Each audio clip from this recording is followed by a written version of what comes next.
శ్రీమద్భాగవతంలో కొత్త అధ్యాయాన్ని ఆరంభించబోతున్నాము.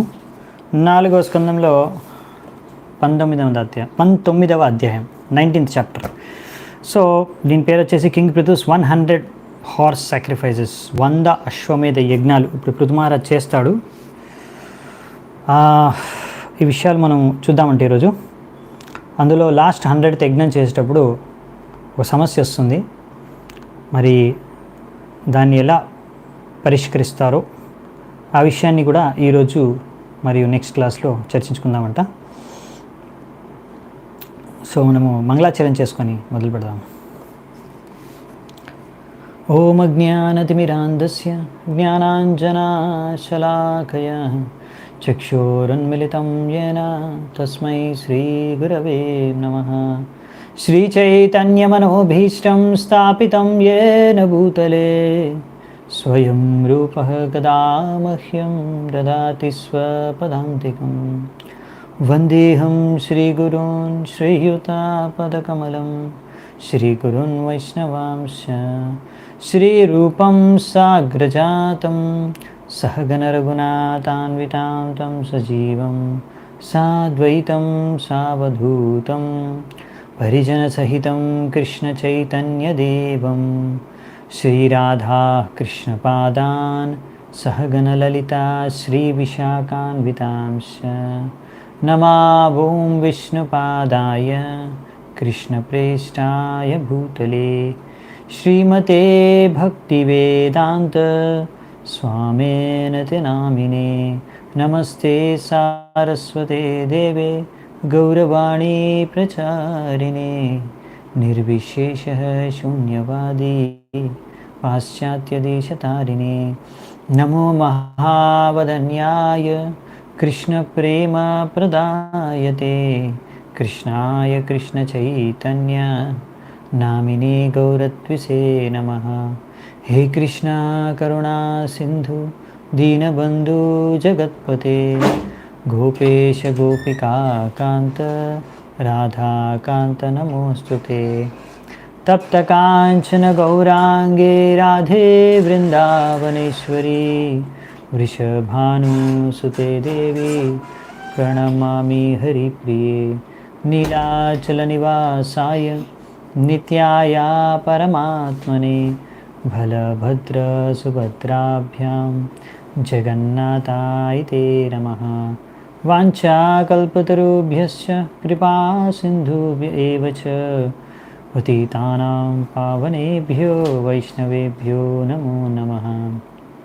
జయ శ్రీకృష్ణ చైతన్య ప్రభు నిత్యానంద శ్రీ అద్వైత గదాధర శ్రీవాసాది గౌరభక్తవృంద. హరే కృష్ణ కృష్ణ కృష్ణ హరే హరే హరే రామ రామ రామ హరే హరే.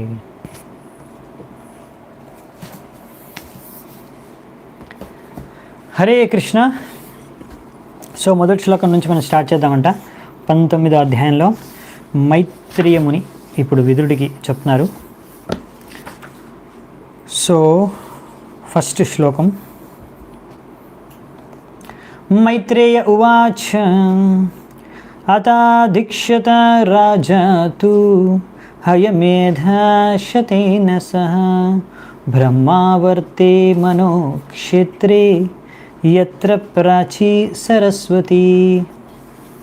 సో ఇక్కడ మనకి అనువాదం చూడొచ్చు. దీన్ని మైత్రేయుని అంటున్నాడు, ఓ విదురా, అప్పుడు పృథు మహారాజు దాని తర్వాత 100 అశ్వమేధ యజ్ఞాలు చేయడానికి ఆయన సరస్వతి నది ఒడ్డున, ఏ సరస్వతి అయితే తూర్పు దిశన పయనిస్తుందో ఆ యొక్క సరస్వతి నది ఒడ్డున ఆయన 100 అశ్వమేధ యజ్ఞాలు చేయడానికి ఆయన అన్నీ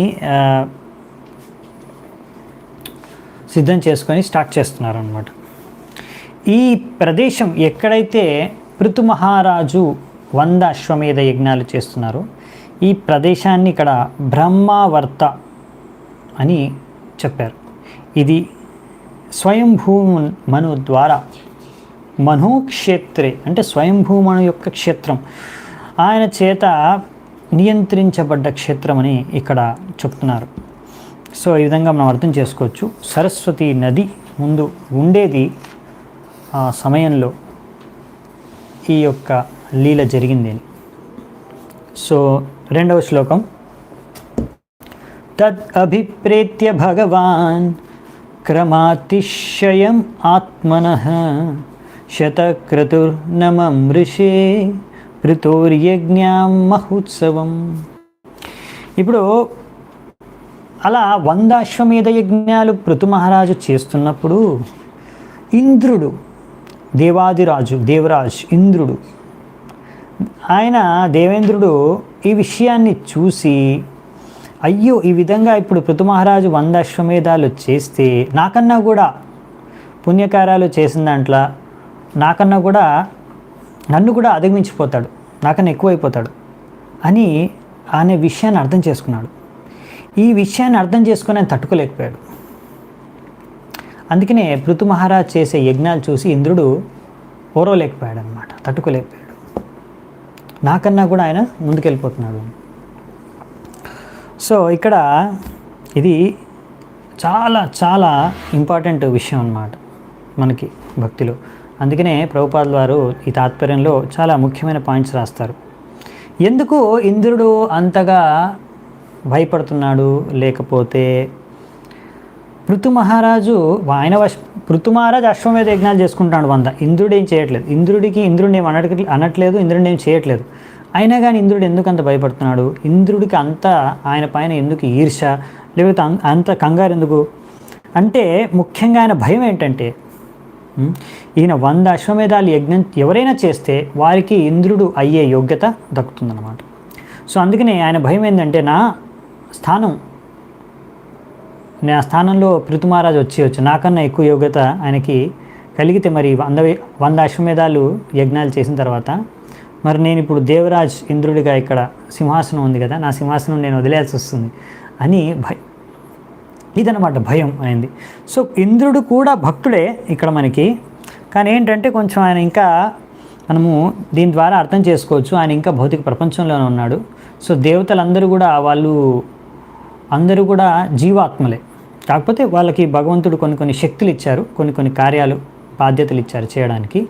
కానీ వాళ్ళకి కూడా ఇంకా భౌతిక ప్రపంచంలో ఉన్నారు కనుక అటువంటి అనర్థాలు, ఈ మనకి ఏవైతే అనర్థాలు ఉన్నాయో వాళ్ళలో కూడా అవి అనర్థాలు ఉన్నాయి. సో ఇప్పుడు అప్పుడప్పుడు అలాంటి సమయాల్లో కొన్ని సమయాల్లో ఇలాంటి అనర్థాలు బయటపడతాయి. సో ఇక్కడ ఇంద్రుడు ఇలా పృథు మహారాజు పట్ల ఈర్ష్యా భావన ఆయన హృదయంలో ఇప్పుడు ప్రకటించిందనమాట. ఇందు కారణంగా ముఖ్యంగా ఏంటంటే ఇప్పుడు ఆయనకున్న ఒక రకమైన ఆసక్తి, నేనే దేవరాజేంద్రుడిగా ఉండాలి, ఈ సింహాసనం పైన కూర్చోవాలి అని ఒక ఆసక్తి ఉంది. అలా సింహాసనం పైన కూర్చొనే సేవ చేయాలి అనే ఆసక్తి ఉందన్నమాట. ఇప్పుడు ఆ ఆసక్తి కారణంగా అది ఇప్పుడు కోల్పోవచ్చు, ఆ పదవిని కోల్పోవచ్చు. ఆ పదవి పట్ల ఉన్న ఆసక్తి ఆయనకి ఈ భయాన్ని సృష్టిస్తుంది. సో మనకు ప్రభుపాదుల వారు ఇంకో చోట కూడా చెప్తారు, ఎప్పుడైనా మనం ఏ భౌతిక విషయం, వస్తువు, పదవి దేనిపైన ఆసక్తి ఉంటే అప్పుడు అది మనలో భయాన్ని సృష్టిస్తుంది. ఇది భయం ఇంట్లో మనలో భయం రావడానికి కారణం ఏంటంటే ఏదో ఒక భౌతిక ఆసక్తి, అది దేనికైనా కావచ్చు. ఇక్కడ ఇంద్రుడికి తన సింహాసనం పైన ఆసక్తి, పదవి పైన ఆసక్తి, అందుకనే ఆయనకి భయం పుట్టుకొస్తుంది. ఆయన అనుకుంటున్నాడు ఈ పృథు మహారాజే కారణం దీనికి, నా భయానికి. సో నా భయాన్ని తొలగించుకోవాలంటే ఏం చేయాలి, ఇప్పుడు ఏం చేస్తాడనేదే మొత్తం ఈరోజు కథ. సో అది చూద్దామంట, చాలా అద్భుతంగా ఉంటుంది.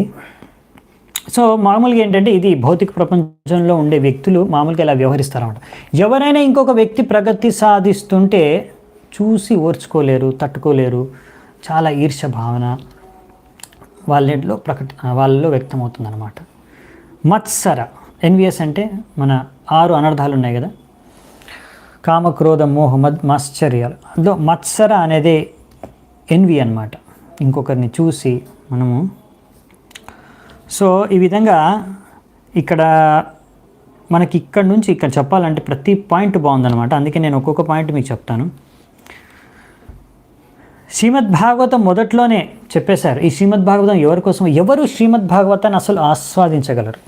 చాలామందికి మీరు పిలవండి శ్రీమద్ భాగవతం క్లాసులో, వినడానికి కానీ చదవడానికి కానీ ఆసక్తి చూపించారు చాలామంది. రాధాకృష్ణ లీలలు లేకపోతే ఏమైనా స్టోరీసు ఎంటర్టైన్మెంట్గా ఎవరైనా చెప్తే జోకులు వేసుకొని అలాంటి కథలు వినడానికి చాలామంది వెళ్తారు. కానీ మామూలుగా సీరియస్గా శ్రీమద్ భాగవతంలో ఉన్నట్టుగా చదువుకోవడం వినడానికి చాలా తక్కువ మంది ఆసక్తి చూపిస్తారు. ఎందుకంటే శ్రీమద్ భాగవతాన్ని నిజంగా ఆస్వాదించాలంటే వారు నిర్మత్సర అయి ఉండాలి. ఇప్పుడు ఇక్కడ ఇంద్రుడు మత్సర అనే ఒక అనర్థాన్ని వ్యక్తం చేస్తున్నాడు. సో నిర్మత్సరాణం, సో ఎవరైతే నిర్మత్సరాణం అవుతారో వాళ్ళు మాత్రమే సంపూర్ణంగా భాగవతాన్ని ఆస్వాదించగలరు. సో అందుకని పరమహంస స్థాయిలో ఉన్నవారు వాళ్ళు నిర్మత్సరం అయిన వాళ్ళు దీన్ని ఆస్వాదించగలుగుతారు. మరి మనం ఎలా, మనకి ఇంకా అనర్థాలు ఉన్నాయి కదా, మరి మనం ఆస్వాదించడం అంటే మనకి భాగవతం చదవడము, అలా అయితే మనం జపం చేస్తే జపంలో కూడా ఇంకా హరినామాన్ని మనం రుచి ఆస్వాదించట్లేదు. మనం ఏం చేస్తున్నాం, ఎందుకు జపం చేస్తున్నాం? మనకు రుచి కలుగుతుందని కాదు, మనకు తెలుసు అదే మనకు ఔషధం అని. సో అలాగే ఎవరైతే ఇంకా ఈ సంసారం పట్ల, ఈ భౌతిక ప్రపంచం పట్ల ఆసక్తితో ఉన్నారో వాళ్ళకి భాగవతం కూడా అలాగే అనమాట, ఔషధంలా పనిచేస్తుంది. సో ఎప్పుడైతే మనకి భవరోగం అనేది వెళ్ళిపోతుందో దాని తర్వాత మనము అసలైన భాగవతాన్ని, రసాన్ని ఆస్వాదించగలుగుతాం. అప్పుడు హరినామాన్ని కూడా రుచిని ఆస్వాదించగలుగుతాం. సో అందుకనే ఇంకొక ముఖ్యమైన విషయం ఇక్కడ ప్రభుపాదుల ద్వారా రాస్తున్నారు. ఈ విధమైన మాత్సర్యం ఉంటే ఆ వ్యక్తి దాన్ని తగ్గించుకోకపోతే, దాన్ని తొలగించుకోకపోతే కృష్ణ భావనామృతంలో, కృష్ణ చైతన్యంలో ముందుకు వెళ్ళలేడు, ప్రగతి సాధించలేడని రాస్తున్నారు. సో అందుకనే కృష్ణ చైతన్యంలో ఒకవేళ ఎవరైనా సరే ఇంకో వ్యక్తిని చూస్తున్నారనుకోండి, మనం అంటే భక్తుల మధ్యలో చెప్తున్నారు ప్రభుపాదుల ద్వారా ఇక్కడ, మీరు ఇంకొక భక్తుడిని చూస్తున్నారు, ఆయన చాలా బాగా భక్తి చేసుకొని ముందుకు వెళ్తున్నాడు, ప్రగతి సాధిస్తున్నాడు. సో అప్పుడు భక్తులు ఎలా ఆలోచించాలి, ఎలా ఆలోచిస్తారు? అసలు భక్తులైతే ఎలా ఆలోచిస్తారంటే, one who is excelled things how fortunate the other person is to be advancing in devotional service. So however భక్తిలో, కృష్ణ భావనామృతంలో, if someone excels another person, the devotee is excelled things how fortunate the other person is to be advancing in devotional service. So ప్రతి ఒక్కరు కూడా ఇంకొకరి ప్రగతిని చూసి వాళ్ళు ఆనందిస్తారు, ఆస్వాదిస్తారు. ఇంకా చెప్పాలంటే ఇంకో దగ్గర రాస్తారు, నేను ఒకసారి మా గురు మహారాజ్ లెక్చర్లో కూడా విన్నాను. సో ఎప్పుడైనా ఇంకొకరు భక్తిలో ప్రగతి సాధిస్తున్నారు అనుకోండి భక్తులు, అది చూసి కనుక మనం ఆనందిస్తే, అది చూసి మనకు ఆనందం కలిగితే మనం కూడా ఈజీగా భక్తిలో అడ్వాన్స్ అయిపోతాం. చాలా సింపుల్ అనమాట భక్తిలో అడ్వాన్స్ అవ్వడం అంటే. ఏ తపస్యలు, ఇంకా ఏ కష్టాలు, ఏ వ్రతాలు ఏం చేయనవసరం లేదు. జస్ట్ ఇంకొక భక్తుడు బాగా భక్తి చేసుకుంటున్నాడు అని చూసి మనం ఆనందిస్తే చాలు, భక్తిలో ప్రగతి సాధించగలం. ఎంత సింపుల్ అనమాట భక్తిలో ప్రగతి సాధించడం.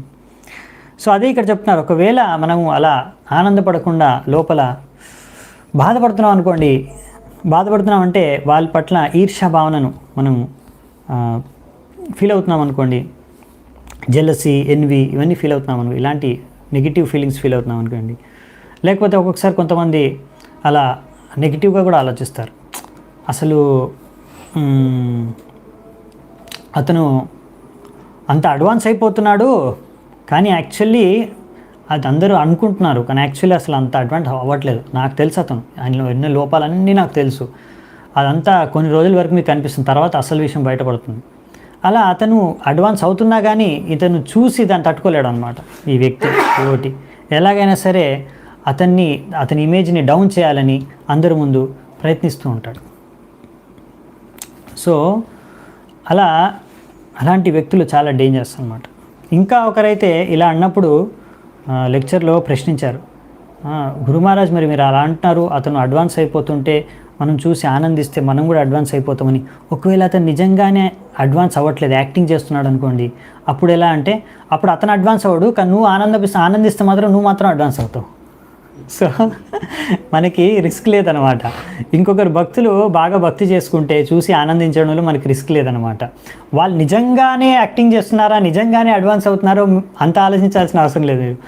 సో పాయింట్ ఏంటంటే మనము ఇంకొకరు భక్తులు బాగా భక్తి చేసుకుంటే చూసి మనం ఆనందించాలి, కానీ అసూయ పడకూడదు. అది పాయింట్.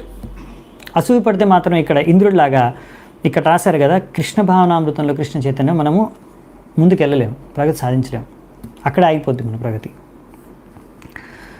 సో ఇక్కడ ఆ విధంగా, కానీ భక్తులు ఇలా ఆలోచిస్తారంట, ఎప్పుడు ఇంకొకరిని వచ్చి ఆనందపడతారు. ఇటువంటి నిర్మత్సరం అనేది వైకుంఠ. ఎప్పుడైతే భక్తులు నిర్మత్సర భావాన్ని వ్యక్తం చేస్తారో అప్పుడు అది వైకుంఠంగా మారిపోతుంది. సో వైకుంఠలో ఇదే అనమాట. వైకుంఠ అంటే స్పెషాలిటీ అదే. అంటే when one is envious of his computer, that is material.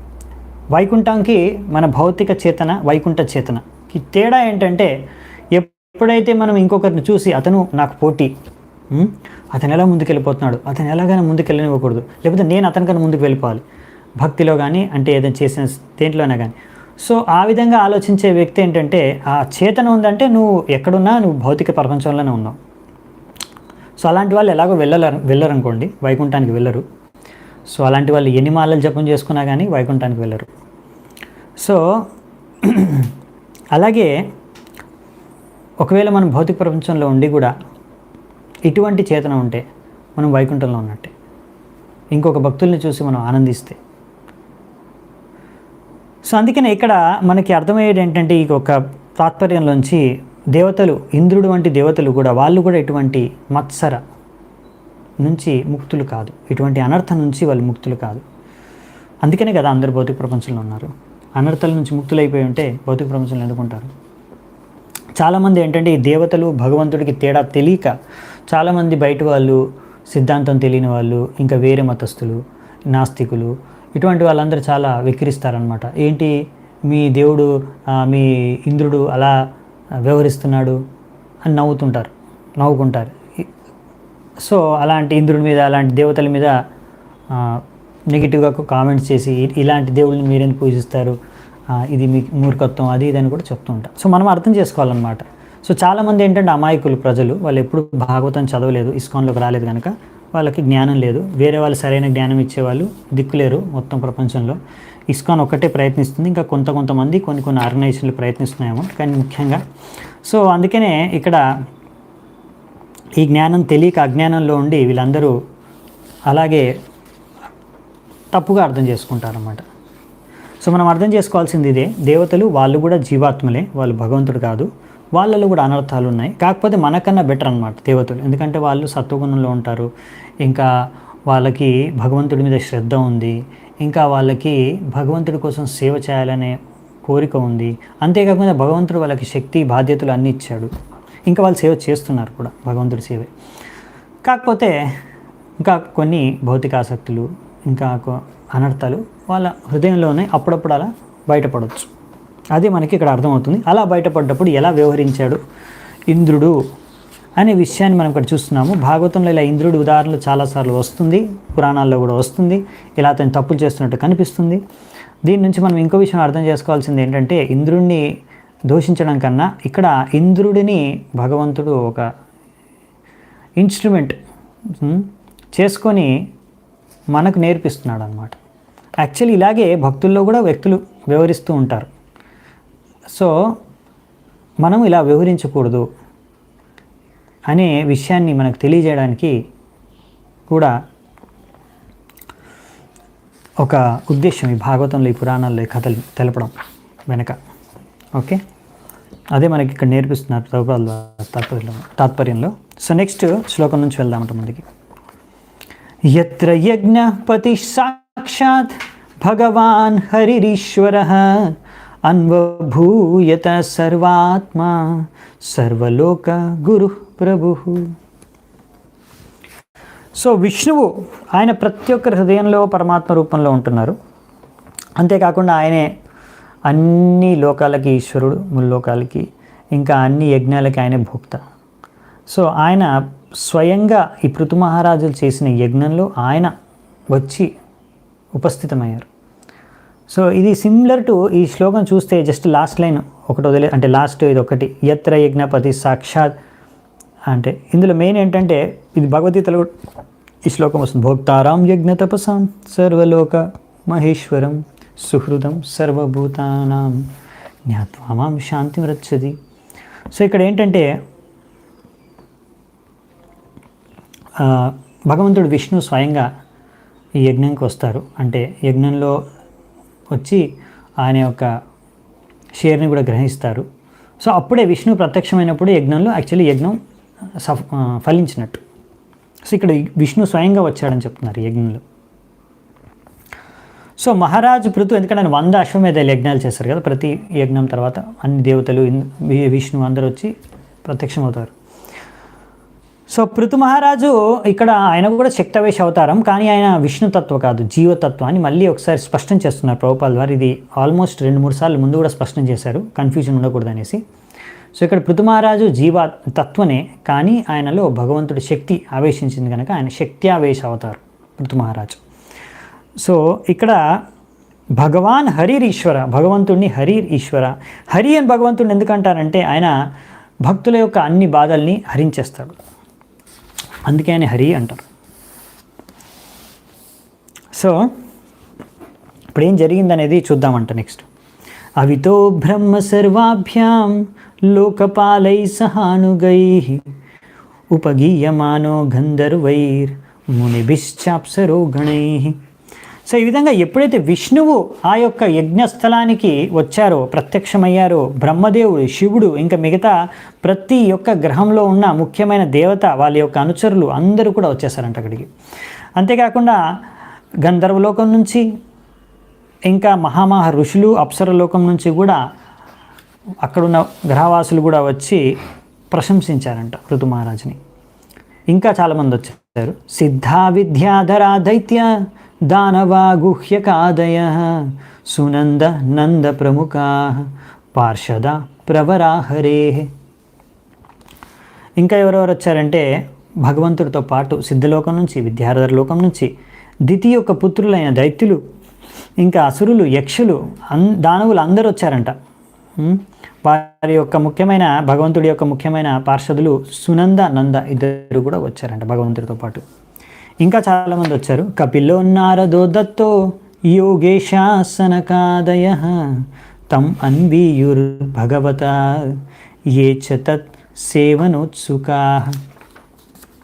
ఇంకా మహాభక్తులు ఎవరైతే ఎల్లప్పుడూ భగవంతుడి సేవలో నిమగ్నమై ఉంటారో, మహామహా ఋషులు, ఎలా అంటే కపిల, నారదముని, దత్తాత్రేయ, ఇంకా చాలా మంది సిద్ధ, అన్ని అష్టసిద్ధులు ఉన్న సనత్ కుమార, మిగతా వాళ్ళందరూ చతుష్కుమారులు, వీళ్ళందరూ కూడా విష్ణువుతో పాటు ఆ యజ్ఞస్థలంకి వచ్చారంట, ప్రత్యక్షమయ్యారు అక్కడ, ఇందులో పాల్గొన్నారు. సో ఈ విధంగా యత్ర ధర్మ దుగా భూమి సర్వకామధుగా సతి దోగ్ధి సమాభిసితాన్ అర్థాన్ యజమానస్య భారత.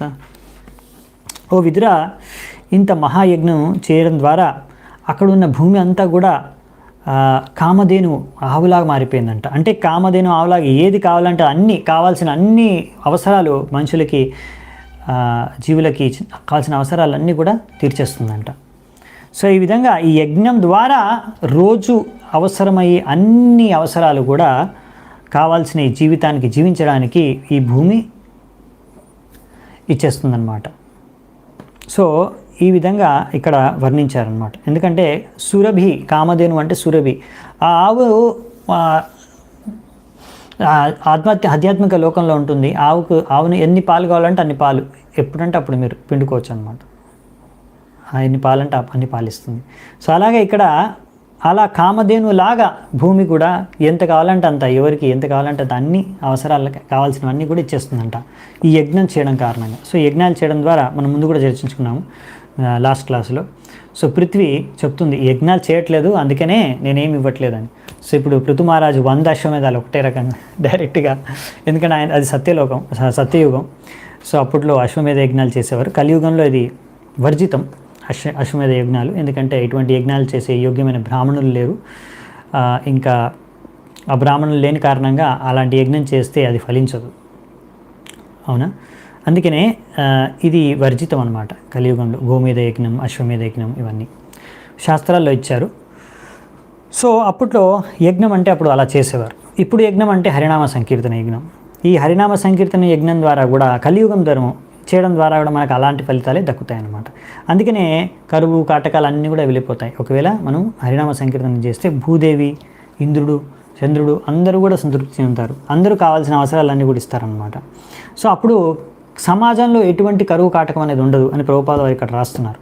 అందుకనే ప్రతి ఒక్కరు కూడా ఈ సంకీర్తన యజ్ఞంలో పాల్గొనాలి, చేయాలి. సో అప్పుడు ఎటువంటి సమస్యలు ఉండవు. ఇంకా చెప్పాలంటే ప్రభుపాల్ వారు అంటున్నారు, మీరు ఫ్యాక్టరీ, ఇండస్ట్రీలో ఉన్న ఎక్కడున్నా సరే మీరు హరినామ సంకీర్తన చేస్తే అక్కడ ఉన్న సమస్యలు కూడా వెళ్ళిపోతాయి. ఎటువంటి సమస్యలైనా సరే మీరు మీ జీవితంలో ప్రతి అంశంలో హరినామ సంకీర్తనాన్ని మనము స్టార్ట్ చేయవచ్చు. Social, political, industrial, commercial, Prabhupal వారు ఎక్కడైనా సరే మీరు బిజినెస్ చేస్తున్నారా, ఫ్యాక్టరీలో ఉన్నారా, ఇండస్ట్రీలో ఉన్నారా, ఎక్కడున్నా అక్కడ హరినామ సంకీర్తనాన్ని మీరు ప్రవేశపెట్టారంటే ఏం జరుగుతుందంట, అక్కడున్న సమస్యలన్నీ వెళ్ళిపోయి అన్నీ కూడా స్మూత్గా, పర్ఫెక్ట్గా రన్ అవుతాయంట. సో అందరికీ సమస్యలు పరిష్కారం కావాలి కదా, పరిష్కార మార్గం ఇదే. కానీ ప్రాబ్లం ఏంటంటే సమస్యలకి పరిష్కార మార్గం చూపించిన జనాలు అనుకుంటారు, హరే కృష్ణ జపం చేస్తే ఏమవుతుంది, హరినామం చేస్తే ఏమవుతుంది, నమ్మకం లేదన్నమాట. అది సమస్య. సో నమ్మకం కావాలి. అందుకనే ప్రతి ఒక్కరు కూడా భాగవతం చదవాలి. ఊహు సర్వరసాన్నద్య క్షీరదద్యన్న గోరసాన్ తరవో భూరి వర్ష్మాన ప్రాసూయంత మధుచ్యుత. ఇంకేం చెప్తున్నారంటే అప్పుడు భూమే కాదు అన్నీ కూడా. ఇప్పుడు నెక్స్ట్ చెప్తున్నారు ఇక్కడ, నదులు ఏవైతే నదులు ప్రవహిస్తున్నాయో అవన్నీ కూడా అన్ని రకాల రసాలని, తీపి రసం, పంజెంట్, సోర్, అన్ని రకాల రసాలని అందిస్తున్నాయంట. ఇంకా పెద్ద పెద్ద వృక్షాలు అవన్నీ కూడా ఫలాల్ని, తేనెను అందిస్తున్నాయంట. అలాగే ఆవులు చాలా మంచి గడ్డి మేసి దాని తర్వాత ఎంతో పాలను కూడా ఇస్తున్నాయంట. ఆ పాల ద్వారా పెరుగు, తర్వాత వెన్నె, తర్వాత ఇంకా మిగతావన్నీ కూడా ఎన్నో ఉత్పన్నమవుతున్నాయంట. సో ఈ విధంగా యజ్ఞం చేయడం ద్వారా భూదేవే కాకుండా నదులు, ఇంకా ఆవులు, ఇంకా చెట్లు, ప్రతి ఒక్కటి అన్ని అవసరాలు కావాల్సినవి మనిషికి అందజేస్తాయంట. సో ఈ విధంగా ఇప్పుడు చెట్లలో నుంచి ఫలాలు, ఇంకా తేనె అన్నీ వస్తాయని చెప్తున్నారు. సో ఈ విధంగా ఇవన్నీ కూడా యాక్చువల్లీ పృథ్వీ నుంచి వస్తాయి. పృథ్వీలో రసం, టేస్ట్ అనేది అన్ని పృథ్వీ లోపల ఉన్నాయి, అన్ని టేస్ట్, అన్ని రకాల రుచులు. సో ఈ రుచులన్నీ కూడా పృథ్వీ ఒకటే అయినా కానీ ఎటువంటి బీజాన్ని నాటుతామో ఒక్కొక్క బీజం, సీడ్స్, దాని ప్రకారంగా రకరకాల ఫలాలు, రకరకాల కూరగాయలు, ఇంకా రకరకాలవన్నీ రకరకాల టేస్ట్, రుచులు వస్తాయన్నమాట. ఎలాగైతే ప్రభుపాల్ వారు ఉదాహరణకి ఇస్తున్నారు. ఇక్కడ చెరుకు ఉందనుకోండి, చెరుకు రసం తీయగా ఉంటుంది, అలా అక్కడ ఒక రసం వచ్చింది. అలాగే ఆరెంజ్ అయితే కొంచెం పుల్లగా తీయగా ఉంటుంది. అలాగే యాపిల్స్, అవి పైనాపిల్స్, అవి కూడా ఒక రకమైన టేస్ట్ ఉంటాయి. ఇంకా అలాగే కారం కావాలంటే మిరపకాయలు. సో ఇలా అన్ని రకాల టేస్ట్ మనకి ఈ పృథ్వీ నుంచి వస్తాయి, రకరకాల వేరు విత్తనాల ద్వారా. పృథ్వీ ఒకటే, కాకపోతే విత్తనాలు వేరు. అలాగే బీజం మాం సర్వభూతానాం, కృష్ణుడు అంటున్నాడు, అన్ని బీజాలకు మూలం నేనే, ఆయన అన్ని అహం బీజ ప్రతాపిత, ఆయన బీజాన్ని ప్రదానం చేసేది. సో అందుకనే కావాల్సిన అన్ని అరేంజ్మెంట్స్ భౌతిక ప్రపంచంలో ఉన్నాయని, ఆల్రెడీ ఉన్నాయని మళ్ళీ చెప్తున్నారు ఇక్కడ. పూర్ణమిదం, ఇది పూర్ణం. భగవంతుడి సృష్టి అనేది సంపూర్ణం అనమాట, ఇందులో మిస్సింగ్ లేదు, అన్నీ ఉన్నాయి. మళ్ళీ మనం కొత్తగా ఆలోచించి సృష్టించాల్సింది ఏమో అవసరం లేదు బతకడానికి. ఆల్రెడీ అన్నీ భగవంతుడు ఇచ్చేస్తాడు మనం బతకడానికి. అవి ఓన్లీ మనం గ్రహించి కృతజ్ఞత వ్యక్తం చేసి యజ్ఞం చేసి మనం భగవంతుడికి సంతృప్తిపరిచి భగవద్ధామానికి వెళ్ళిపోవాలి. అది మన పని. అంతేగాని ఇప్పుడు కొత్తగా ఫ్యాక్టరీ ఎలా నిర్మించాలి, కొత్తగా బిల్డింగ్, ఎప్పుడు పెద్ద బిల్డింగ్ ఎలా కట్టాలి, దానికోసం జీవితాంతం అంతా కష్టపడి మనం వ్యర్థం చేసుకోకూడదు అనమాట జీవితాన్ని. కొత్త విషయాలు కనిపెట్టడానికి, ఇంకా జీవితానికి మరి చాలామందికి టెన్షన్ అనమాట. మనుషుల జీవితం ఎలా నడుస్తుంది భవిష్యత్తులో అని ఎన్నో ప్రయోగాలు చేస్తుంటారు. అవసరం లేదు, హరినామ సంకీర్తన చేస్తే నడుస్తుంది. సో భగవంతుడు అన్నీ ఇచ్చారు, అది చెప్తున్నారనమాట. అందుకనే ఎలా భగవంతుడిని, యజ్ఞ పురుషుడైన భగవంతుడిని ఎలా సంతృప్తిపరచాలో దానికోసం ప్రయత్నించాలి. వేరే ప్రయత్నం అవసరం లేదు మనకి. ప్రయత్నించాలి, ఈ ప్రయత్నం చేస్తే చాలు. ఎందుకంటే ఇది అలా అరేంజ్ చేశారు, ఈ సైకిల్ అనమాట. ఇది భగవద్గీతలో ఉంది, సైకిల్ ఆఫ్ యజ్ఞ అని. ముందు కూడా మనం ఒకసారి చర్చించుకున్నాము, అవునా. ఈ యజ్ఞ సైకిల్ ఉంది. యజ్ఞ సైకిల్ని సృష్టించిందే బ్రహ్మదేవుడి ద్వారా భగవంతుడు ఈ యొక్క సృష్టిలో. సో యజ్ఞం ద్వారానే అందరూ ఆనందాన్ని, సంతోషాన్ని, సమృద్ధిని పొందగలరు. లేదు మేము యజ్ఞం చేయము అంటే మరి మీరు ఎంత ప్రగతి సాధించినా, వైజ్ఞానంలో, విజ్ఞానంలో, మెడిసిన్లో, లేకపోతే టెక్నాలజీలో, ఎందులో అయినా సరే అవన్నీ మిమ్మల్ని కాపాడలేవు అన్నమాట. ప్రజలు కష్టాలు అనుభవించాల్సిందే, కరువు కాటకాలని అనుభవించాల్సిందే. సో ఇది ప్రకృతి నియమం, దీన్ని మనం చేంజ్ చేయలేము. అదే ఇక్కడ చెప్తున్నారు ప్రభుపాదుల వారు. సో అందుకే ప్రతిదానికి ఇక్కడ ప్రకృతిలో సృష్టించిన ప్రతిదానికి ఒక ఉపయోగం కూడా ఉంది, ప్రయోగం కూడా ఉంది, ఇక్కడ ప్రయోజనం ఉంది. ప్రభుపాదుల వారు చెప్తున్నారు, అడవుల్లో కూడా ఉన్న చెట్లు కూడా మనకి ఇచ్చారు కదా ఇక్కడ, పండ్లు, పువ్వులు, తేనె ఇవన్నీ అందిస్తాయి. కానీ కలియుగంలో దురదృష్టవశాత్తు యజ్ఞాలు లేని కారణంగా పెద్ద పెద్ద వృక్షాలు ఉన్నా దాంట్లో సరైన మోతాదులో తేనె కానీ, పళ్ళు కానీ, పండ్లు కానీ లేవన్నమాట. ఇవన్నీ కూడా యజ్ఞం చేయడం మీద ఆధారపడి ఉంటుంది. సో యజ్ఞం సరిగ్గా చేయాలన్నమాట. చాలామంది అనుకుంటున్నారు ఎలా ఇంకా తేనె బాగా రావాలి, ఇంకా పండ్లు ఇంకా ఎక్కువ రావాలి చెట్టుకి, దానికోసం ఏవో ప్రయోగాలు చేస్తున్నారు. దానికన్నా మనం హరినామ సంకీర్తనం, జపం, యజ్ఞం చేస్తే అప్పుడు ఆటోమేటిక్గా అన్నీ జరిగిపోతాయి. కానీ జనాలకి నమ్మకం లేదు, అది సమస్య. సింధవో రత్న నికరాన్ గిరయోనం చతుర్విధం ఉపయానం ఉపాజహ్రుహు సర్వే లోకస్స పాలకాః. చూడండి, మళ్ళీ ఇంకొక విషయం ఇస్తున్నారు ఇక్కడ. ఇప్పుడు భూమి చెప్పేశారు, నదులు ఇచ్చేసాయి, చెట్లు ఇచ్చేసాయి, ఆవులు ఇచ్చేసాయి కావాల్సినవన్నీ. ఇప్పుడు ఇక్కడ నెక్స్ట్ ఇంకేం ఇస్తున్నారంటే, ఇలా అన్ని లోకాల యొక్క ప్రముఖ దేవతలు అందరూ కూడా అక్కడ వచ్చి మిగతా ప్రజలందరూ కూడా ఎన్నో బహుమతులు ఇచ్చారంట పృథు మహారాజ్కి. అలాగే సముద్రాలు, పెద్ద పెద్ద సముద్రాలు కూడా, అవన్నీ కూడా ఎంతో విలువైన రత్నాలని, ముత్యాలని, ఇంకా అటువంటి విలువైన వస్తువుల్ని అందించాయంట. ఇంకా పెద్ద పెద్ద పర్వతాలు అవి ఎన్నో కెమికల్స్, ఫర్టిలైజర్స్ వీటిని కూడా అందించాయంట. ఈ విధంగా 4 రకాల తినే పదార్థాలన్నీ కూడా ఎంతో మోతాదులో ఉత్పన్నమయ్యాయంట. ఈ 4 తినే పదార్థాలు ఏంటంటే, ఒకటి చర్వ్య అంటే మీరు బాగా నమిలి తినేవి, ఇంకోటి అంటే చర్వన చేసి తినేవి, ఇంకోటి లేహ్య అంటే మీరు చప్పరించి తినేవి, ఇంకోటి చూస్య అంటే అది మీరు మింగేవి, ఇంకోటి పేయ అంటే తాగడం, లిక్విడ్ అన్నమాట, తాగేది. సో ఇలా ఈ విధంగా 4 రకాల తినే పదార్థాలన్నింటినీ కూడా సమృద్ధిగా ఈ యొక్క ప్రకృతి వివిధ రకాలుగా అందరికీ ఉత్పన్నం చేసిందని ఇక్కడ చెప్తున్నారు. సో ఇక్కడ క్లియర్గా స్పష్టం చేసి చెప్తున్నారు, సముద్రాలు ఇంకా పెద్ద పెద్ద నదుల్లో అందులో విలువైన రత్నాలు, ముత్యాలు ఉపలబ్ధమవుతాయని. కానీ కలియుగంలో ఇక్కడ చాలామంది సముద్రంకి వెళ్తారు చేపలు పట్టడానికి. ముఖ్యంగా ఏంటంటే, అది ముందు కూడా పట్టేవారు, శూద్రులు, కొంతమంది భేదవాళ్ళు చేపలు పట్టడానికి వెళ్ళేవారు. కానీ ఎవరైతే క్షత్రియులు, వైశ్యులు ఇలాంటి వాళ్ళు ఉంటారో వాళ్ళు వెళ్ళి సముద్రం నుంచి ఇలా విలువైన రత్నాలు, ముత్యాలు అన్నీ కూడా వాళ్ళు పొందేవారు. కాకపోతే ఇప్పుడు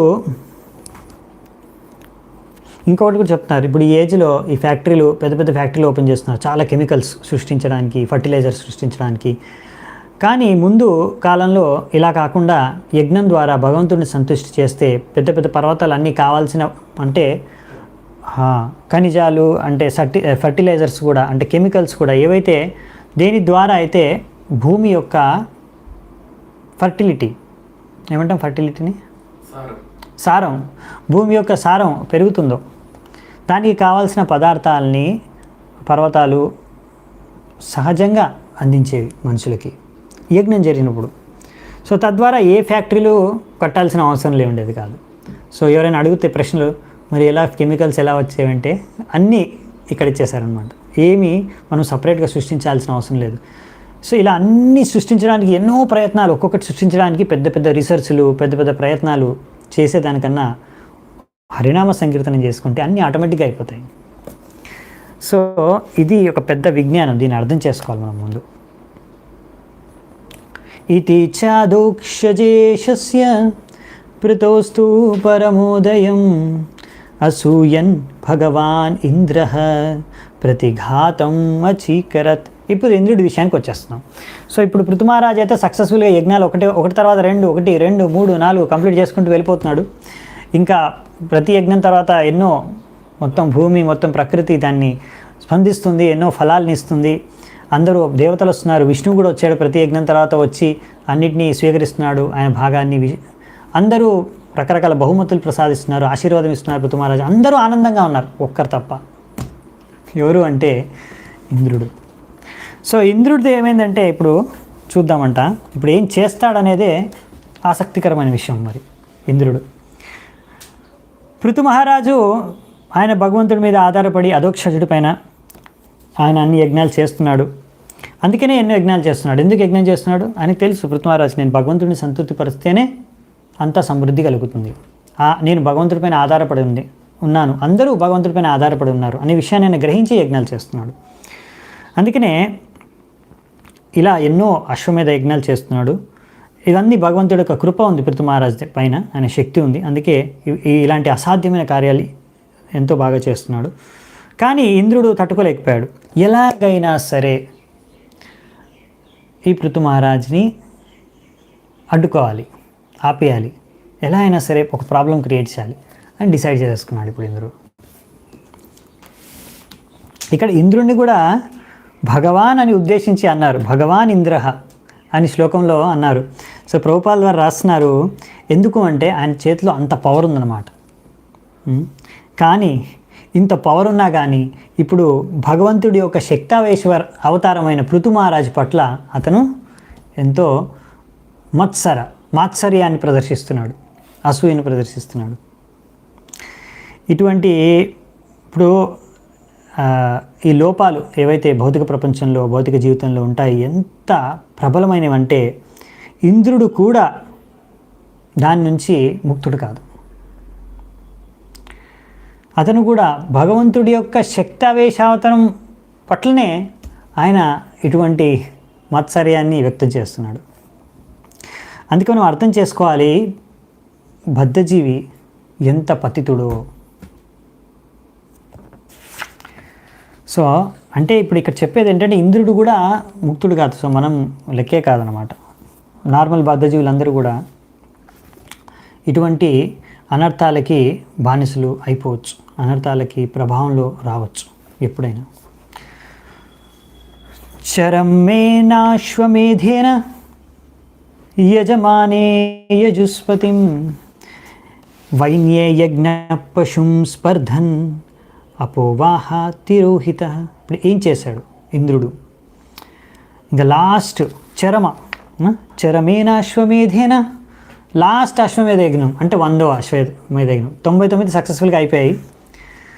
100వ అశ్వమేధ యజ్ఞం జరిగేటప్పుడు ఏ అశ్వాన్ని అయితే అశ్వమేధ యజ్ఞంలో బలివ్వడానికి ఉందో అక్కడ ఆ అశ్వాన్ని ఎవ్వరికీ కనిపించకుండా అదృశ్య రూపంలో ఇంద్రుడు వచ్చి ఆ అశ్వాన్ని దొంగలించేసి వెళ్ళిపోయాడు. సో ఇదంతా పృథు మహారాజు పట్ల ఉన్న మాత్సర్యం కారణంగా. సో ఈ విధంగా ఇప్పుడు దొంగిలించి వెళ్ళిపోయాడు. ఎందుకంటే ఇంద్రుడు ఇలాంటి మాత్సర్యంతో ఉన్న వ్యక్తులు ఏంటంటే వాళ్ళకన్నా ఎవరైనా ప్రగతి సాధిస్తే వాళ్ళు తట్టుకోలేరు అన్నమాట. అది వాళ్ళ సమస్య. అదే ఇంద్రుడు కూడా అనుకున్నాడు, ఈయన నాకన్నా ముందుకు వెళ్ళకూడదు పుణ్యకార్యాలు, పుణ్య ఫలితాలు, పుణ్యకర్మాలు సంపాదించడంలో. ఎందుకంటే అది క్వాలిఫికేషన్ అనమాట. మీరు కూడా ఎవరైనా ఇంద్రుడు అవ్వచ్చు మీలో. ఒకవేళ మీరు 100 అశ్వమేధ యజ్ఞాలు చేస్తే అయిపోయింది, కంపల్సరీ మీరు ఇంద్రుడి పోస్ట్ మీకు దక్కిపోతుంది. సో అందుకనే ఆయన భయం ఇంద్రుడిది, నాకన్నా ముందుకెళ్ళిపోతాడేమో పృథు మహారాజు. ఎందుకంటే ఇంద్రుడు ఆల్రెడీ ఆయన శతకృతు అంటారు, ఎందుకంటే ఆయన 100 అశ్వమేధాలు యజ్ఞాలు చేశాడు కాబట్టి ఆయన ఇంద్రుడి పదవి దక్కింది ఆయనకి. సో అందుకని మళ్ళీ ఇంకెవరైనా 100 చేసేస్తే ఆయనకి ఈక్వల్గా అయిపోతారు, ఇంకా దానికి ముందు కూడా వెళ్ళిపోవచ్చు. సో ఆయనకన్నా ముందు వెళ్ళిపోకుండా ఆపడానికి ఈ ప్రయత్నం చేస్తున్నాం అనమాట. ఎంతకి దిగజారిపోయాడో ఇంద్రుడు మీరు చూడొచ్చు. సో దీనివల్ల ఒక విషయం మనందరికీ అర్థమవుతుంది. ఇప్పుడు ఇంద్రుడు చేసే ఎంత నీచమైన కార్యం చేస్తాడంటే ఇంకా ఇది ఇక్కడ కాకుండా ఇంకా ఎక్స్టెండ్ అవుతుంది. అంటే ఒకవేళ ఒక వ్యక్తి భౌతిక ఆసక్తితో ఉంటే ఆ వ్యక్తి ఆ ఆసక్తిని ఆ భౌతిక విషయాన్ని కోల్పోకుండా ఉండడానికి ఎంతకైనా దిగజారిపోవచ్చు అనమాట. సో ఒక వ్యక్తి దిగజారిపోవడానికి కారణం కూడా భౌతికాసక్తి, లేకపోతే ఈ అనర్థాలు. తం అత్రిర్భగవానైక్షత్ త్వరమాణం విహాయస ఆముక్తం ఇవ భాఖండం యో ధర్మే ధర్మ విభ్రమ. ఇప్పుడు ఇలా ఇంద్రుడు అశ్వమేధాన్ని తీసుకొని వెళ్ళిపోతుంటే అతను ఏం చేశాడంటే ఒక సన్యాసి వస్త్రాలు ధరించేశాడంట. సన్యాసి వేషం వేసుకొని, అంటే వెళ్ళిపోతున్నాడు కానీ సన్యాసి వేషం వేసుకొని అశ్వాన్ని తీసుకొని వెళ్తున్నాడు. ఇది అంటే ఒక విధంగా చెప్పాలంటే సన్యాసి వేషం వేసుకొని ఇలా అశ్వాన్ని తీసుకొని వెళ్ళిపోతున్నాడు. ఇది ఒక రకమైన చీటింగ్, అవునా, మోసం. సో ఇంద్రుడు ఇలా సాధారణమైన వ్యక్తుల్ని మోసం చేస్తున్నాడు అన్నమాట. ఒక సాధువు వేషం వేసుకొని, బోగస్ గురు. సో ఈ విధంగా ఒక సాధువు లేకపోతే సన్యాసి వస్త్రాలని ధరించి, కాషాయ వస్త్రాలని ధరించి అశ్వాన్ని దొంగిలించుకొని ఆయన ఆకాశ మార్గాన వెళ్ళిపోతుంటే అత్రిముని చూశాడు. అత్రిమునికి అర్థమైపోయింది ఇతను ఈ సాధు వేషంలో పారిపోతున్నాడు, అశ్వాన్ని తీసుకొని ఇతను ఇంద్రుడు అనే విషయాన్ని అత్రిముని అర్థం చేసేసుకున్నాడు. ఇప్పుడు ఏం జరుగుతుందో చూద్దామంట. సో దానికన్నా ముందు ప్రభుపాల ద్వారా రాస్తున్నారు తాత్పర్యంలో, ఇలా కాషాయ వస్త్రాలని ధరించి జనాల్ని మోసం చేయడం, వీళ్ళనే బోగస్ గురువులు అంటారు, అవునా. సో దీనికి ఫస్ట్ బోగస్ గురువు ఈ సృష్టించింది, దీన్ని స్టార్ట్ చేసింది ఇంద్రుడు అనమాట. ఇంద్రుడి నుంచి బోగస్ గురువు యొక్క పరంపర స్టార్ట్ అయింది. ఈయన్ని అనుసరించి ఎంతోమంది తర్వాత కలియుగంలో ముఖ్యంగా ఎంతోమంది బోగస్ గురువులు వచ్చేసారు అని చెప్తున్నారు ఇక్కడ. సో చాలామంది కలియుగంలో వచ్చేసి మేమే కాషాయ వస్త్రాలను ధరించేసి మేమే భగవంతుడిని, ఇప్పుడు మీరు కూడా భగవంతుడే అనేసి సిద్ధాంతాలని ప్రచారం చేసి ఇంకా అలాంటి బోగస్ గురువులు, బోగస్ అవతారాలు పెరిగిపోయారనమాట. సో ఎందుకు ఇలా చేస్తున్నారు అంటే ఇది కూడా ఒక లోపం. ప్రతి ఒక్క బద్ధ జీవికి ఉన్న 4 లోపాల్లో ఒకటిది. ఏంటి? మోసం చేయడం. 4 లోపాలు ఉన్నాయి. సో ఈ 4 లోపాలు ఒక లోపం ఏంటంటే మోసం చేయడం. అందుకే ఇంద్రుడు కూడా మోసం చేస్తున్నాడు. చాలామంది ఇలా బోగస్ అవతారాలు, బోగస్ గురువుల రూపంలో వచ్చి మోసం చేస్తారు సాధారణమైన అమాయకులైన ప్రజలకి. ఇలా అజ్ఞానంలో ఉన్న ప్రజల్ని ఈజీగా మోసం చేస్తూ ఉంటారు అన్నమాట. సో చాలామంది వచ్చేసి మేమే కల్కి అవతారం అని చెప్పేస్తారు, మేమే భగవంతుడు అవతారం అని చెప్పేస్తారు. కానీ సాధారణ ప్రజలు మూర్ఖులు వాళ్ళు నమ్మేస్తారు. సో ఇలా ఈ విధంగా ఇటువంటి మోసం చేసే లక్షణం, ఒక లోపం ఒక బద్ధ జీవాత్మలో ఉన్నందు కారణంగానే ఇక్కడ ఇంద్రుడు కూడా అదే వ్యక్తం చేస్తున్నాడు. ఇక్కడ ఎలా చేయగలడు ఇంద్రుడు ఇలాంటి మోసం అంటే, బద్ధ జీవి అన్నాగా ఇలాంటి ఒక లోపం ఉంది కాబట్టి అది ఎప్పుడైనా ప్రదర్శించబడవచ్చు.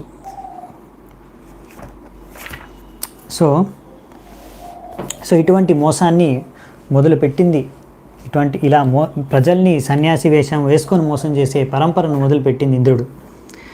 అందుకనే ప్రభుపాల్ వారు ఇక్కడ రాస్తున్నారు, సన్యాసి అనే వ్యక్తి జాగ్రత్తగా ఉండాలి. ఇక్కడ ఇంద్రుడు ఏం చేస్తున్నాడు? సన్యాసి వేషం వేసుకొని అశ్వాన్ని దొంగిలించుకొని వెళ్ళిపోతున్నాడు. సో ఇలా ఒక తప్పుడు విధంగా వ్యవహరిస్తున్నాడు సన్యాసి వేషం వేసుకొని. సో అందుకనే ఇది సరైంది కాదనమాట. సన్యాసి అనే వ్యక్తి, సన్యాసం తీసుకునే వ్యక్తి చాలా స్వచ్ఛంగా వ్యవహరించాలి, సరైన పద్ధతిలో. ఏమాత్రం చిన్న మచ్చ ఉన్న ఆయన యొక్క చరిత్రలో అది ప్రజలు భూతద్దం పెట్టి చూస్తారన్నమాట దాన్ని. సో మ్యాగ్నిఫై, పెద్దగా చేసి చూస్తారు. అందుకనే సన్యాసం తీసుకునే వాళ్ళు చాలా సిన్సియర్, నిజాయితీ, ఇంకా చాలా సీరియస్ ఉన్న వాళ్ళు మాత్రమే సన్యాసం తీసుకోవాలి, అందరూ తీసుకోకూడదు అని ఇక్కడ ప్రభుపాద ద్వారా వస్తున్నారు. ఎందుకంటే కలియుగంలో సన్యాస ధర్మాన్ని పాటించడం చాలా కష్టం. ఇంకా చెప్పాలంటే ఇలా సన్యాస వేషాన్ని మన జీవనోపాధి కోసం వాడుకోకూడదు అని కూడా రాస్తున్నారు. అంటే ఏంటంటే సన్యాస వేషం వేసుకుంటే ఎవడో ఒకడు నాకు కావాల్సింది ఇచ్చేస్తాడు తినడానికి, ఉండడానికి. సో సన్యాస వేషం వేసుకుంటాను అనుకుంటే అది కూడా తప్పు అని ఇక్కడ ప్రభుపాద ద్వారా రాస్తున్నారు. సో ఇప్పుడు ఇంకేం జరుగుతుందో చూద్దాము. మరి అత్రిముని అయితే చూసేశాడు. మరి ఇప్పుడు ఏం చేస్తాడు ఆయన? అత్రిణ చోదితో హంతుం పృతుపుత్రో మహారథః అన్వధావత సంక్రుద్ధస్ తిష్టేతి చాబ్రవీత్. ఎప్పుడైతే పృథు మహారాజు యొక్క పుత్రుడు ఆయనకి చెప్పేశాడు, ఇంకా అత్రిముని పృథు మహారాజు యొక్క పుత్రుడికి ఇప్పుడు పృథు మహారాజు అంటే యజ్ఞంలో కూర్చున్నాడు, ఆయన యజమాని. సో ఆయన లేవకూడదు యజ్ఞం నుంచి మధ్యలోంచి. సో అందుకని పృథు మహారాజు యొక్క పుత్రుడికి అత్రిముని చెప్పేశాడు, అగో చూడక్కడ ఇంద్రుడు తీసుకొని అశ్వాన్ని తీసుకొని వెళ్ళిపోతున్నాడు, వెంటనే వెళ్ళు అని. సో వెంటనే పృథు మహారాజు యొక్క పుత్రుడు అత్రిముని చెప్పడంతో ఇంద్రుడి యొక్క ఈ యొక్క విషయాన్ని అర్థం చేసుకొని వెంటనే ఎంతో క్రోధంతో ఇంద్రుడి వెనకానే వెళ్తున్నా అంట. వెయిట్ తిష్టేతి అంటే ఆగు అనేసి అనుకుంటూ కోపంతో ఇంద్రుడి వెనకాలే వెంబడిస్తున్నాడు. ఎవరు? పృథు మహారాజు యొక్క పుత్రుడు. ఇది మామూలుగా ఏంటంటే క్షత్రియుడు ఇలా తిష్ట అంటారనమాట, అంటే ఆగు, ఫైట్ చేద్దామని. సో ఇక్కడ ఇంద్రుడేమో పారిపోతున్నాడు. సో ఈ విధంగా క్షత్రియుడు పారిపోకూడదు అసలు యుద్ధంలో. సో అందుకని ఇక్కడ పృథు మహారాజాన్ని ఛాలెంజ్ చేస్తున్నాడు, వాగు, యుద్ధం చేయి, ఎవరు నువ్వు పారిపోతున్నావు, అశ్వాన్ని తీసుకొని. ఎందుకంటే అశ్వాన్ని ఎవరైతే మరి తీసుకొని పారిపోతారో వాళ్ళు యుద్ధం చేయాలి, అది నియమం. యుద్ధంలో ఓడించిన తర్వాతే వాళ్ళు అశ్వాన్ని తీసుకెళ్ళవచ్చు, లేకపోతే లేదు. ఎవరు అశ్వాన్ని పట్టుకున్నా యుద్ధం చేయాల్సిందే. సో వాడు యుద్ధం చేయకుండా ఇప్పుడు ఇంద్రుడేమో పారిపోతున్నాడు. తర్వాత ఇంకా ఏం జరిగింది? తం తాదృశాకృతిం వీక్ష్య మేనే ధర్మం శరీరినం జటిలం భస్మనాచ్ఛన్నం తస్మై భానం నముచ్చతి. సో ఇంద్రుడు వెంటనే అలా సన్యాసి వేషం అయితే వేసుకొని ఉండడమే కాకుండా మొత్తం ఆయన నాట్ హెయిర్ అంటే అదే సన్యాసి ఎలాగైతే జుట్టుని కట్టేస్తుంటారో మీరు చూస్తుంటారు ఋషులు మునులు కొంతమంది, అలా కట్టుకొని తర్వాత శరీరం అంతా కూడా బూడిద రాసేసుకొని అంటే ఎగ్జాక్ట్ సన్యాసి లాగా వేషం చేసుకున్నాడు. ఇంకా ఇటువంటి వేషాన్ని చూసి పృథు మహారాజు యొక్క పుత్రుడు అనుకున్నాడు, అయ్యో ఇతను ఏదో సన్యాసి, ఇతన్ని చంపకూడదు అనేసి అతని పైన బాణాలు విసరలేదన్నమాట. బాణాలుతో ఆయన్ని చంపలేదు. వదాన్నివృత్తం తం భూయో హంతవేత్రీరచోదయత్ జహి యజ్ఞ హన్నం తాత మహేంద్రం విబుధాదమం. ఎప్పుడైతే అత్రిముని చూశాడో పృథు మహారాజు యొక్క కొడుకు ఇలా ఇంద్రుణ్ణి చంపకుండా అతని ద్వారా మోసపోయి అతను ఏదో సాధువు అనుకొని వదిలేసి వచ్చేసాడు. సో అత్రిముని మళ్ళీ చెప్పాడనమాట ఇంద్రుడికి, మళ్ళీ ఆయనకు చెప్పాడు, అయ్యో ఆయన ఇంద్రుడు, దేవరాజు ఇంద్రుడు ఇలా నిన్ను మోసం చేశాడు. ఇంకా సారీ అత్రిముని అనుకున్నాడు ఇంద్రుడు ఎంత దిగజారిపోయాడు అనేసి ఇలా పృథు మహారాజు యజ్ఞాన్ని భంగపరచడానికి ప్రయత్నిస్తున్నాడు అని మళ్ళీ చెప్తాడనమాట ఇతనికి, పృథు మహారాజు పుత్రుడికి, ఇది ఇంద్రుడు చేసిన కార్యం, ఇంద్రుడు చేస్తున్నాడు, నువ్వు ఇలా చేయకూడదని. ఏవం వైన్యసుత ప్రోక్తస్ త్వరమాణం వినాయస అన్వద్రవద్ అభిక్రుద్ధో రావణం గృధ్రరాత్ ఇవ. ఈ విధంగా తెలిసిన తర్వాత విషయం, వేనరాజు యొక్క మనవడు అంటే పృథు మహారాజు యొక్క పుత్రుడు. సో ఈయన మళ్ళీ ఇప్పుడు చెప్పాడు అత్రిముని, అలే నువ్వు మోసపోయావు, అతను ఎందుకు వదిలేసి వచ్చావు, వెళ్ళు అంటే మళ్ళీ వెళ్ళాడు అనమాట వెనకాల ఇంద్రుడిని చంపడానికి. ఇప్పుడు ఇంద్రుడు ఇంకా స్పీడ్గా పరిగెడుతున్నాడు ఆకాశంలో. సో వెంటనే ఎంతో కోపంతో చాలా స్పీడ్గా పృథు మహారాజు యొక్క పుత్రుడు కూడా వెళ్ళాడు. సో ఎంతో కోపంతో వెళ్ళాడు. ఎలాగైతే గరుడు అని ఇక్కడ రాశారు కదా, గృధ్రరాజు ఎలాగైతే రావణుడిని వెంబడించాడు అలా.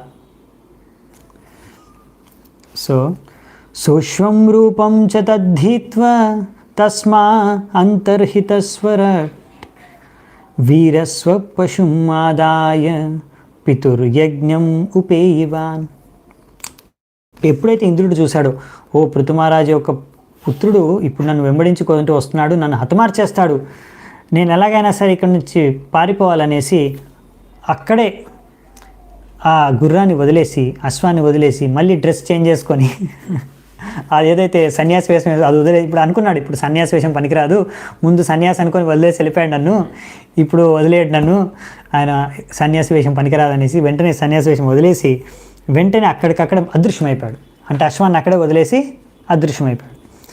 సో వెంటనే అప్పుడు పృథు మహారాజు యొక్క పుత్రుడు అశ్వాన్ని తీసుకొని మళ్ళీ తిరిగి వచ్చేసాడు అనమాట. ఎందుకంటే అశ్వాన్ని తిరిగి తీసుకురావాలి, ఎందుకంటే అశ్వాన్ని బలిస్తేనే అశ్వమేధ యజ్ఞం పూర్తవుతుంది. సో మళ్ళీ ఏం జరిగింది మరి తర్వాత, ఇంద్రుడు ఏం చేశాడు మరి, మాయమే వెళ్ళిపోయాడు. అక్కడితో స్టోరీ ఎండ్ అవ్వలేదన్నమాట, ఇంకా కంటిన్యూ అవుతుంది.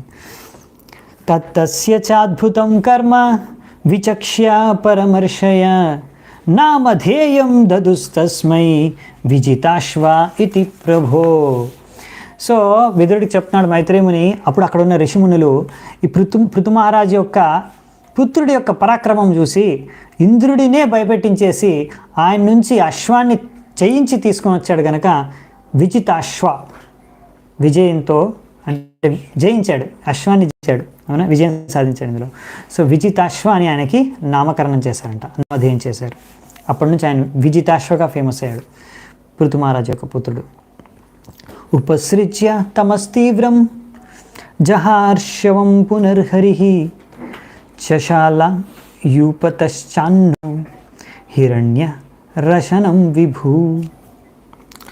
ఓ విదుర, ఇంద్రుడు ఎవరైతే దేవేంద్రుడు, దేవతల రాజు అయిన ఇంద్రుడు, స్వర్గరాజు అయిన ఇంద్రుడు ఎంతో శక్తివంతుడు. అప్పుడు ఏం చేశాడు నెక్స్ట్, ఇంకా ఎలాగైనా ఇప్పుడు దాన్ని ఆపాలి. ఇప్పుడు ఒక ఫస్ట్ అటెంప్ట్ ఫెయిల్ అయింది కదా, అక్కడ వదలలేదనమాట. మళ్ళీ సెకండ్ అటెంప్ట్, మళ్ళీ ఇంకొక అటెంప్ట్ చేస్తాడు. ఏంటంటే అక్కడంతా అంధకారాన్ని సృష్టించేస్తాడు ఆ ఏరియా మొత్తం. ఫస్ట్ టైం ఏమన్నా అదృశ్య రూపంలో వచ్చేసి అశ్వాన్ని తీసుకొని తర్వాత సన్యాసి వేషం వేసుకొని వెళ్ళిపోతున్నాడు. కానీ ఈసారి ఏం చేశాడంటే ఇంద్రుడు మొత్తం అక్కడంతా అంధకారం సృష్టించేశాడు, డెన్స్ డార్క్నెస్. సో ఎవరికి ఏం కనిపించట్లేదు. అప్పుడు వెళ్ళేసి మళ్ళీ అశ్వాన్ని దొంగిలించేసి మళ్ళీ అక్కడి నుంచి పారిపోయాడు అశ్వాన్ని తీసుకొని. సో మళ్ళీ ఏం జరిగింది, అప్పుడు మళ్ళీ అత్రిముని చూశాడు. అత్రి సందర్శయం ఆశ త్వరమానం విహాయస కపాల కట్వాంగధరం వీరో నైనం ఆద్ధత. మళ్ళీ సన్యాసి వేషం ధరించాడు. సో ఇంద్రుడు అత్రిముని మళ్ళీ చూశాడు. మళ్ళీ పృథు మహారాజు యొక్క పుత్రుడికి చెప్పాడు విజితాశ్వకి, చూడు ఇంద్రుడు మళ్ళీ పారిపోతున్నాడు అశ్వాన్ని తీసుకొని, ఆకాశంలో కనిపిస్తున్నాడు చూడు అని. సో అప్పుడు మళ్ళీ పృథు మహారాజు యొక్క పుత్రుడు మళ్ళీ ఇంద్రుడిని వెంబడించాడు అనమాట. సో ఎప్పుడైతే మళ్ళీ చూశాడో ఇంద్రుడు ఈసారి దండ కూడా తీసుకుని వెళ్తున్నాడు, సన్యాసి దండ. దానిపైన కపాలం కూడా ఉందన్నమాట పైన. సో మళ్ళీ సన్యాసి డ్రెస్ వేసుకొని మళ్ళీ కపాలం దండ ధరించి వెళ్ళడం చూసి మళ్ళీ ఆయనను చంపకుండా విరమించుకున్నాడు పృథు మహారాజు యొక్క పుత్రుడు. అత్రిణాచోదితస్తస్మై సందదే విషికం వృష సోస్వం రూపం చ తద్ధిత్వా తస్తావంతర్హితస్వరాట్. ఎప్పుడైతే మళ్ళీ అత్రిముని మార్గదర్శనం చేశాడో పృథు మహారాజు యొక్క పుత్రుడికి ఎలాగైనా అతన్ని వధించాలి అని, అప్పుడు వెంటనే పృథు మహారాజు పుత్రుడు ఈసారి బాణం పెట్టి, ధనుష్ మీద బాణం పెట్టి ఇప్పుడు ప్రయోగించడానికి, బాణం వదలడానికి స్టార్ట్ చేయబోతున్నాడు. ఇంద్రుడు చూసేసి వెంటనే మళ్ళీ సన్యాసి వేషం వదిలేసి అక్కడే గుర్రాన్ని వదిలేసి మళ్ళీ మాయమైపోయాడు. సో మళ్ళీ సేమ్ రిపీట్ అయిందనమాట. మళ్ళీ అదే వీరశ్చాశ్వం. సరే, ఇక్కడ నుంచి ఇంకా చాలా తాత్పర్యం, ఇంకా స్టోరీ ఉంది. సో మిగతా పార్ట్ మనము నెక్స్ట్ క్లాస్లో చర్చించుకుందామంట. మళ్ళీ దీని తర్వాత ఏం జరిగిందని ఇక్కడే సస్పెన్స్ మధ్యలోంచే. సో నెక్స్ట్ ఇంకా ఎన్నో శ్లోకాస్ ఉన్నాయి, అసలు ఏం జరుగుతుంది తర్వాత, మరి ఈ యొక్క సమస్య నుంచి పృథు మహారాజు ఎలా బయటపడతాడు, అసలు 100వ అశ్వమేధ యజ్ఞం జరుగుతుందా లేదా, అదే సస్పెన్స్ అనమాట. సో అది మనము నెక్స్ట్ క్లాస్లో చూద్దామంట. అప్పటివరకు సెలవు, ఇక్కడే ముగిస్తున్నాను. చాలా ధన్యవాదాలు అందరికీ, దండప్రణామాలు. शील प्रभुपाद की जय, ग्रंथराज श्रीमद् भागवतम की जय, समवेत गौर भक्त वृंद की जय, निताय गौर सीतनाथ प्रेमानंदे हरि हरि बोल.